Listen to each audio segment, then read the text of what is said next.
तर कालच्या स्टोरीचा अर्धा पार्ट आज पूर्ण करूया. तर मग असं झालं होतं की आम्ही तिथे राहायला गेलो, मग आमच्यासोबत काय काय घडायला लागलं. आणि एक दिवशी असं झालं होतं की माझ्या मामाची मुलगी वगैरे आमच्या घरी राहायला आली होती सुट्ट्यांसाठी. आणि ना म्हणजे घराच्या बाजूलाच आहे ना मुस्लिम लोकांचं कब्रस्तान होतं. आणि घराच्या समोर आहे ना एक ही होती गौशाला, म्हणजे ते दूध विकायचं ना, तर त्यांच्या म्हैस ठेवलेलं होतं, तिथं गोठा होता. तर रात्री 12-1 वाजेपर्यंत ना आम्हाला खूप सवय होती. तेव्हा ते एक सिरीज लागायची नाही का भूताची, ती बघत बसायचो आम्ही. आणि तेव्हा असं झालं ना, ॲक्च्युली आम्ही टी व्ही बघत होतो आणि रिमोट आहे ना माझ्या मामाच्या मुलीकडे होता. तर आम्ही सगळे बिस्तरवर झोपून टी व्ही बघत होतो.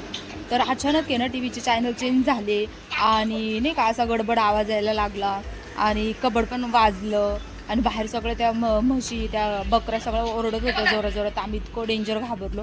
मला सांगताना थोडं फिल्मी वाटते, पण खरंच असं झालं होतं. लय डेंजरस झालं.